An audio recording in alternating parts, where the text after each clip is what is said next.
Thinking Aloud. Conversations on the leading edge of knowledge and discovery with psychologist Jeffrey Mishlove.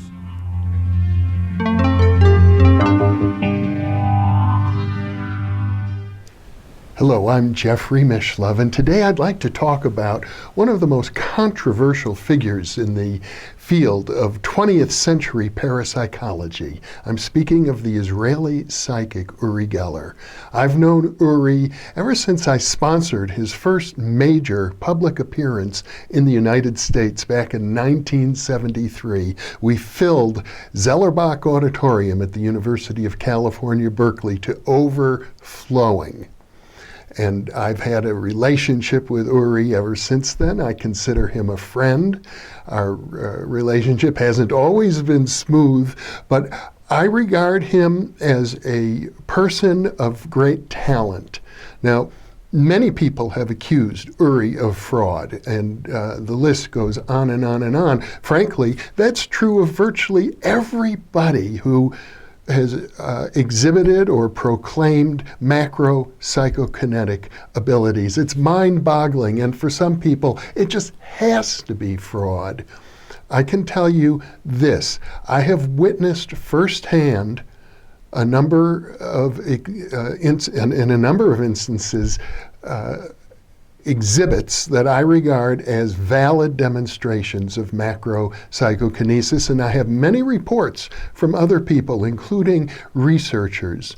Now, many of you may not know, Uri was a rage back in the 1970s because he would go on public television and he could do simple little experiments or tricks, if you will, spoon bending, metal bending, fork bending, and what would often happen is the viewers watching these programs, sometimes by the thousands, would report objects bending right in their own homes. As well as broken watches mysteriously starting up. And it became a fad. Many people who experienced psychokinetic abilities while Uri was on television were known as mini Gellers. Now, it's important for you to know that some of the bent pieces of metal, and not just metal, but also crystals and other objects, were examined by scientists, metallurgists, for example, who determined that the molecular structure of the bent metal was different than what you would expect from bending if he had used muscular force. And there have been dozens of scientific papers validating Uri's psychokinetic abilities. I think the most impressive single study that I'm aware of, and it wasn't done under controlled scientific conditions, but it was very well thought out, was done by my close friend, Saul-Paul, physicist and mathematician, who back in the 1970s went to visit Uri in New York because he had a commission to write a magazine article about Uri. And Uri had been known for doing things like taking a bean sprout in his hand, and as you would watch, the bean sprout would sprout. I've seen this happen right in front of my eyes. And Saul-Paul thought, well, he would try something, he would surprise Uri. That's important, the element of surprise, because obviously a professional magician, if they're in control of the trick, they can use sleight of hand to deceive you. But Saul-Paul did something quite unique. On one occasion, without any warning, he pulled out a bean sprout, a mung bean sprout, and he gave it to Uri. He said, close your hand over the bean sprout. Uri did. And then Saul-Paul said, make the movie run backwards. And when Uri opened his hand, there wasn't a bean sprout, it was a mung bean. Quite an interesting, and not only a psychokinetic effect, but an effect having to do with the nature of time itself. Now, for those of you who have looked into Uri's background, like Ted Owens, the psychokinetic PK man who I studied for 10 years, Uri claimed to have extensive experiences with UFOs. Now, he tries to downplay a lot of that because it's just so mind-boggling. And much of this is reported in Andrea Puharich's book, Uri. Andrea Puharich, a professor of medicine at New York University and someone I regard as a daring researcher, but also a man of integrity, reported being with Uri in Israel, witnessing UFOs, and he mentioned a Wisconsin psychologist named Isla Ziebel, who was with them at the time, and I made a point of interviewing Isla Ziebel, and she confirmed those things that were reported by Puharich.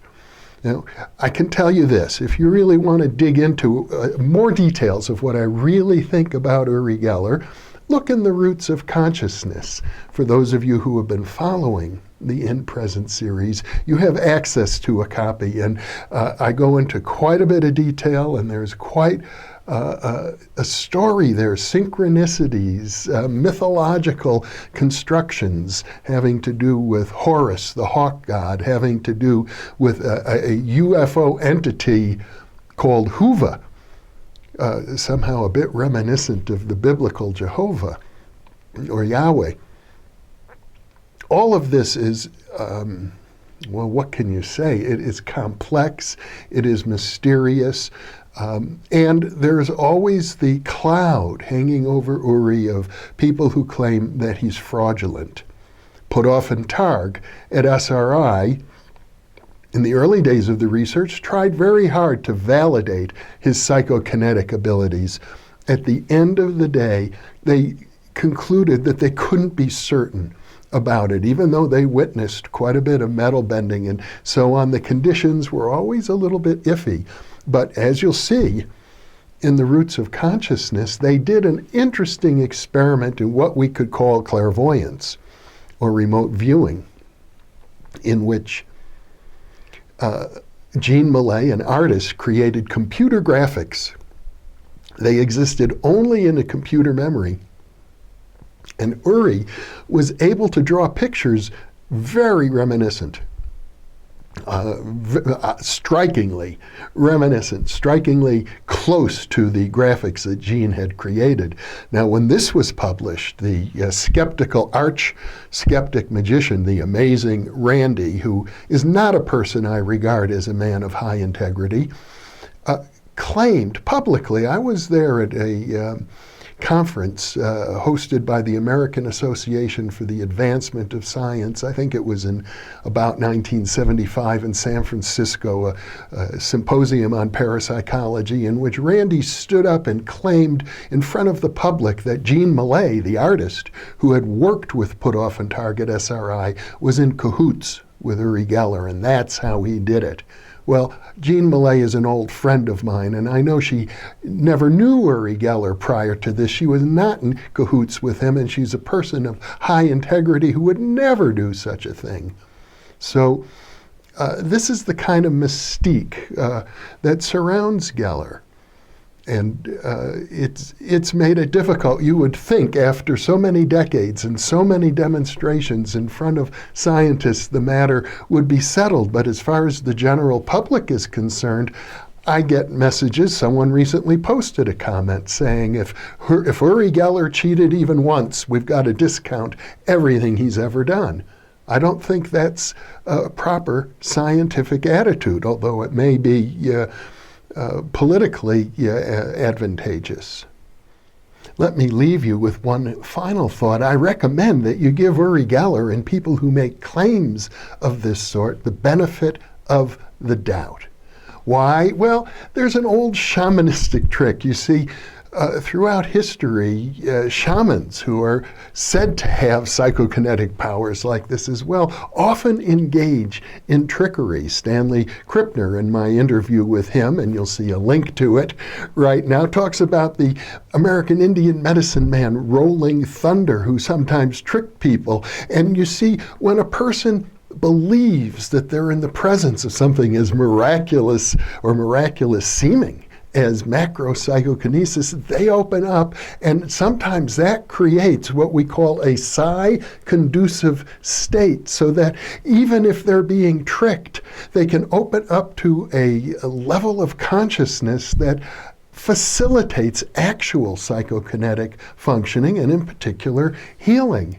It's a paradox, I know, and it doesn't necessarily give shamanism or parapsychology the best reputation, but it's important to face the facts as they are. And I'll leave you with that thought. Thank you for being with me.